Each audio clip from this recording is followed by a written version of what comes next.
সেই সৌদির দলিল তুমি দাও। লজ্জা হওয়া দরকার যুবক তোমার, আহলে হাদিস লজ্জা হওয়া দরকার তোমার। তুমি আজকে তাদের দালালি করে মুসলমানদের টুপি ছেঁড়ার মতো দুঃসাহস করা শুরু করেছ, ঠিক কিনা জোরে বলেন? মুসলমানের টুপি এটা আল্লাহর শাস। মুসলমান টুপি দেখে 5 কল্লি না 6 কল্লি দেখে না, টুপি দেখলে আল্লাহর কথা মনে পড়ে যায়, ঠিক কিনা জোরে কন? এই বাংলার মুসলমান এখনো অনেক উদার আছে। বাংলার মুসলমান এক কিবলার দিকে নামাজ পড়ে, এক কোরআনকে অনুসরণ করে, এক নবীর জন্য জীবন দিতে প্রস্তুত হয়ে যায়, ঠিক কিনা বলে? তুমি যুবকদেরকে শিখিয়েছে টুপি কোনো জরুরি কিছু না, নামাজ পড়বে এমনিতে টুপি লাগবে না। আগে টুপির প্রতি তাওহীন শিখাইছে, টুপিকে অশ্রদ্ধা করা শিখিয়েছে। কোরআন ওযু লাগে কেন?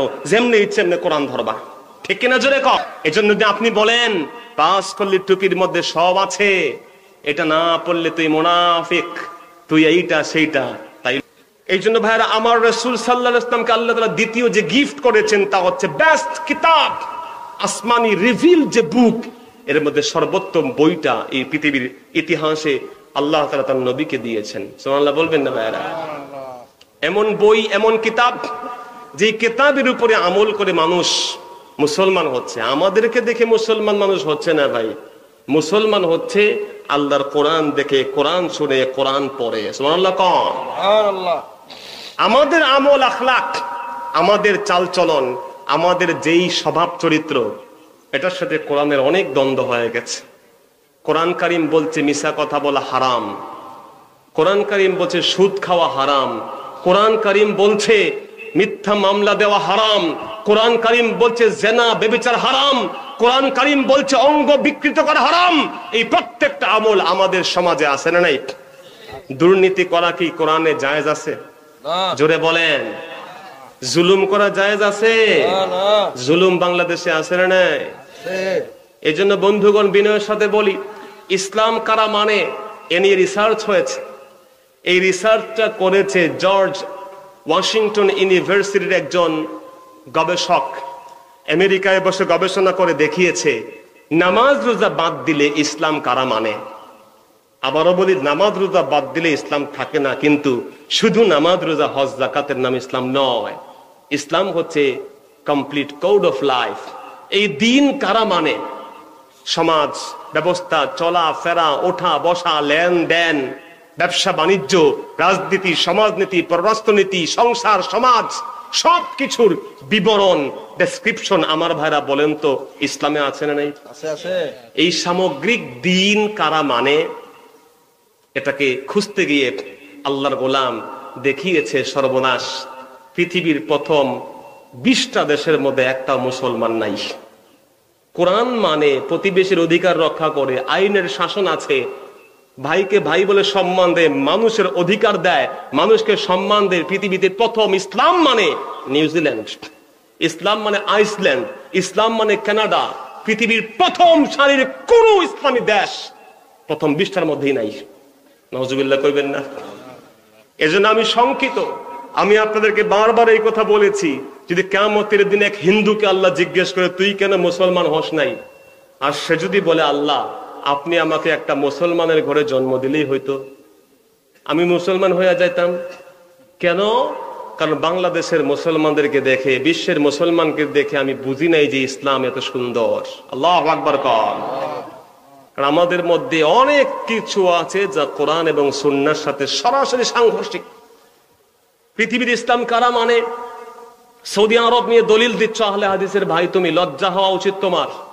সৌদি আরব ওই লিস্টে, এটা কোনো পার্শ্ব প্রতিক্রিয়া, কোনো রকমের টাকা পয়সা খেয়ে গবেষণা সেই লোক করে নাই। সেখানে দেখিয়েছে সৌদি আরব হচ্ছে 131 নাম্বার। নাউজুবিল্লাহ কইবেন না? 100-র ভিতরেই নাই, আমরা আছি 134 নাম্বার। নাউজুবিল্লাহ কইবেন না ভাই? এই জন্য মুসলমান ভাইয়ারা আমার, তুমি আজকে সৌদির কথায় কথায় দলিল দাও। যেই সৌদি মুসলমানদের হজ এখন বন্ধ করে রেখে দিয়েছে করোনা ভাইরাসের ভয়ে, সৌদি আরব 18 বছর আগে কাউকে উমরায় যেতে এখন দেয় না। সেই সৌদি আরব যে আল্লাহর ঘরকে আল্লাহ বলছেন মাসাবাতান লিন্নাসি ওয়া আমনা, আমি আমার ঘরকে মুসলমানদের মুমিনদের জন্য নিরাপদের জায়গা বানাই দিয়েছি। আল্লাহ বলছেন ফামান ওমান দাখালাহু কানা আমিনা, যে আমার ঘরে ঢুকবে তার নিরাপত্তার দায়িত্ব কারো নেওয়া লাগবে না, ওই নিরাপত্তার দায়িত্ব নিয়ে নেবেন কে? সে আল্লাহ রাব্বুল আলামিন তার ঘরকে নিরাপদ করে দিয়েছেন। সেই নিরাপদ জোনকে তারা বলছে ডেঞ্জার জোন। সার সৌদি 18 বছরের নিচের টিনেজ নারী আর মহিলাদেরকে এক করে 7 লক্ষ এক করে জনগণকে পৃথিবীর সব থেকে নেককারজনক নেকেট মহিলাদেরকে নিয়ে কনসার্ট করে 50টা সিনেমা হল উদ্বোধন করেছে। নাউজুবিল্লাহ বলবেন না? সেই সৌদির দলিল তুমি দাও। লজ্জা হওয়া দরকার যুবক তোমার, আহলে হাদিস লজ্জা হওয়া দরকার তোমার। তুমি আজকে তাদের দালালি করে মুসলমানদের টুপি ছেড়ার মতো দুঃসাহস করা শুরু করেছ, ঠিক কিনা জোরে বলেন? মুসলমানের টুপি এটা আল্লাহর শাস। মুসলমান টুপি দেখে 5 কল্লি না 6 কল্লি দেখে না, টুপি দেখলে আল্লাহর কথা মনে পড়ে যায়, ঠিক কিনা জোরে কোন? এই বাংলার মুসলমান এখনো অনেক উদার আছে। বাংলার মুসলমান এক কিবলার দিকে নামাজ পড়ে, এক কোরআনকে অনুসরণ করে, এক নবীর জন্য জীবন দিতে প্রস্তুত হয়ে যায়, ঠিক কিনা বলে? সে আল্লাহর নবীর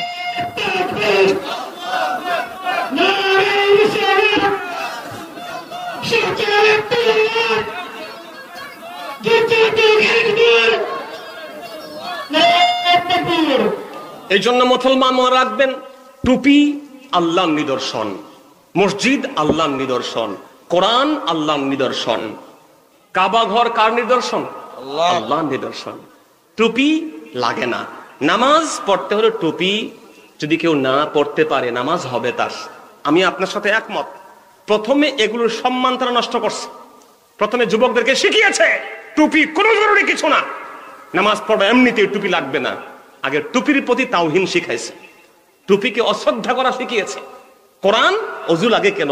যেমনি ইচ্ছে এমনি কোরআন ধরবা, ঠিক কিনা জোরে কোন? অথচ আল্লাহ বলছেন, রাসূল বলেছেন লা ইয়ামাসসুহু ইল্লা তাহির, কোন পবিত্র ব্যক্তি ছাড়া কোরআনকে কেউ ধরবে না। সুবহানাল্লাহ কোন? আল্লাহ বলছেন লা ইয়ামাসসুহু ইল্লাল মুতাহহারুন, কোরআন কারীমকে পবিত্র ছাড়া কেউ স্পর্শ করতে পারবে না। ফাতেমা যখন কোরআন পড়ছেন তাহা, এই সূরা তাহার প্রথম যে আয়াতগুলো পড়েছেন, সাইয়্যিদনা ওমর যখন মুসলিম ছিলেন তিনি কোরআনের সেই পৃষ্ঠা ধরতে চাইলেন। আমার ভাইরা আপনারা সবাই হাদিসটা জানেন।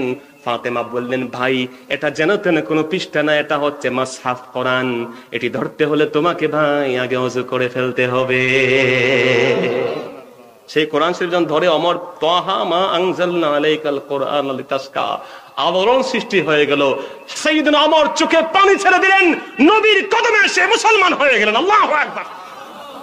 সেই কোরআন কারীমকে তোমরা ওযু ছাড়া ধরাচ্ছ, মসজিদকে সমানে তাওহীন করছো। আমার ভাইয়েরা বিনয়ের সাথে বলি, টুপি কেউ যদি পড়তে না পারে নামাজ হবে। আরে ভাই নামাজ পড়তে তো জামাও লাগে না, কারো পাজামা আছে, লুঙ্গি আছে, গিফট দিবেন, নামাজ হয়ে যাবে। কিন্তু থাকলে পড়তে হয়, ঠিক না জোরে কোন? টুপি থাকলে পড়বেন। আল্লাহ বলেন খুযু যিনাতাকুম ইনদা কুল্লি মসজিদ, প্রত্যেক নামাজে যিনাত সৌন্দর্য অবলম্বন করে নামাজ পড়ো। সুবহানাল্লাহ কবেন না? এজন্য টুপি যেই সাইজের হোক, যেই টাইপের হোক, সবগুলো আল্লাহর নিদর্শন। আল্লাহ বলেছেন ইয়াযিম শাইরাল্লাহ ফাইন্নাহা মিন তাকওয়াল কুলুব, যে ব্যক্তি আল্লাহর নিদর্শনকে শ্রদ্ধা করে, সম্মান করে, রেসপেক্ট করে, অনার করে, ওই ব্যক্তিকে আল্লাহ তাআলা ইজ্জত সম্মান সহ তাকওয়া দিয়ে দেন। সুবহানাল্লাহ কইবেন না? সুবহানাল্লাহ। তা আপনি যখন আল্লাহর কোন নিদর্শনকে বেইজ্জত করবেন, আপনাকে আল্লাহ বেইজ্জত করবেন। কথা কোন ঠিক না? এটা হচ্ছে একটা দিক। দ্বিতীয় দিক বলি, যেই দিকটা কেউ আপনাকে বলবে না। বিনয়ের সাথে বলি, আমার কথা শুনতেছেন তো আপনারা ভাইরা? আমি আর কিছু সময় কথা বলবো, শোনেন। দ্বিতীয় কথা হলো, টুপি নিয়ে যেন আমরাও বিভেদ না করি, যে আমার পীর সাহেবদের টুপি এইটা তুমি না পড়লে তুমি মুনাফিক। যদি এইটা আপনি করেন, আপনিও ভুল করছেন। যদি আপনি মনে করেন আপনার পীর সাহেব 5 কলি টুপি দিয়েছে মানে চুরি করুক, ডাকাতি করুক, বেজ্জতি করুক, উল্টা পাল্টা করুক, ওজনে কম দিক, মিথ্যা সাক্ষী দিক, মিথ্যা মামলা দিক, বাটপাড়ি করুক, আর 5 কলি টুপি পড়লে সে কিয়ামতের দিন সব আল্লাহ মাফ করে দিবে, এই ধারণা করলে সেটাও গোমরাহি ছাড়া কিছু না। কথা কোন ঠিক না? এজন্য যদি আপনি বলেন 5 কলি টুপির মধ্যে সব আছে, এটা না পড়লে তুই মুনাফিক, তুই এইটা সেইটা, তাইলেও খবর আছে না নাই?